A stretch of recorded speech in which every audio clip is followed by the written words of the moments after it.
நீங்கள் பலனடைவீர்கள். ஜூன் 10. தலைப்பு: தகுதியற்றவர்கள் ஆனால் பயனுள்ளவர்கள். வேதவசனம் 1 கொரிந்தியர் 1:27-29. ஞானிகளை வெட்கப்படுத்தும்படி தேவன் உலகத்தில் பைத்தியமானவைகளை தெரிந்து கொண்டார். பலமுள்ளவைகளை வெட்கப்படுத்தும்படி தேவன் உலகத்தில் பலவீனமானவைகளை தெரிந்து கொண்டார். உள்ளவைகளை அவமாக்கும்படி உலகத்தின் இழிவானவைகளையும் அற்பமாய் எண்ணப்பட்டவைகளையும் இல்லாதவைகளையும் தேவன் தெரிந்து கொண்டார். மாம்சமான எவனும் தேவனுக்கு முன்பாக பெருமை பாராட்டாதபடிக்கு அப்படி செய்தார். நமது வேலையின் மேன்மை மற்றும் முக்கியத்துவம் குறித்த சரியான மதிப்பீட்டை நாம் பெற்றிருந்து இந்த காலத்தில் நாம் இருக்கிற வண்ணம் நம்மை நாமே காணக்கூடுமானால் ஆத்துமாக்களை சத்தியத்திற்குள் கொண்டு வரும் வேலையில ஒன்றுக்கும் உதவாதவர்களாகிய நம்மையும் தேவன் எவ்வாறு பயன்படுத்த முடியும் என்ற ஆச்சரியத்தினால நிரப்பப்படுவோம்.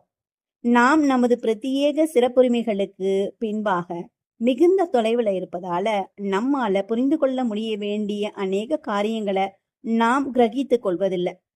இன்னும் அநேக காரியங்களை நான் உங்களுக்கு சொல்ல வேண்டியதாயிருக்கிறது.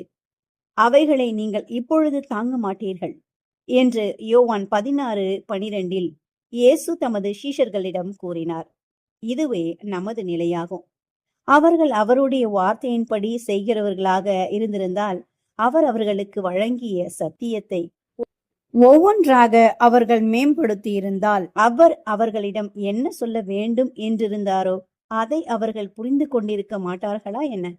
ஆனால் அந்த சமயத்தில் அவர்களால் புரிந்து கொள்ள முடியவில்லை என்றாலும் சகல சத்தியத்திற்குள்ளும் வழிநடத்த போகிற தேற்றரவாளனை அவர் அனுப்புவதாக கூறினார். கிறிஸ்துவனுடைய ஆவியின் போதனை, வழிநடத்துதல் மற்றும் கிரியைகளை புரிந்து கொள்ளக்கூடிய நிலையில நாம் இருக்க வேண்டும். நாம் தேவனையோ அல்லது அவருடைய சத்தியத்தையோ வரம்புக்குட்பட்ட நமது திறனாலோ அல்லது ஏற்கனவே பதிந்திருக்கிற கற்பனையான கருத்துக்களினாலோ அளந்து பார்க்க கூடாது. தங்களது நிலை என்ன என்பதை அநேகர் உணருவதில்லை. ஏனெனில் அவர்கள் ஆவிக்குரிய குருடர்களாக்கப்பட்டு இருக்கிறார்கள். நீங்கள் விசுவாசம் உள்ளவர்களோ என்று உங்களை நீங்களே சோதித்து அறியுங்கள். உங்களை நீங்களே பரீட்சித்து பாருங்கள். இயேசு கிறிஸ்து உங்களுக்குள் இருக்கிறார் என்று உங்களை நீங்களே அறியீர்களா? நீங்கள் பரீட்சைக்கு நில்லாதவர்களாய் இருந்தால் அறியீர்கள் என்று 2 கொரிந்தியர் 13:5 கூறுகிறது. நம்மில் எவரும் எந்த கொள்கையும் இல்லாத துஷ்டர்களாக இருக்க மாட்டோம் என நம்புகிறேன்.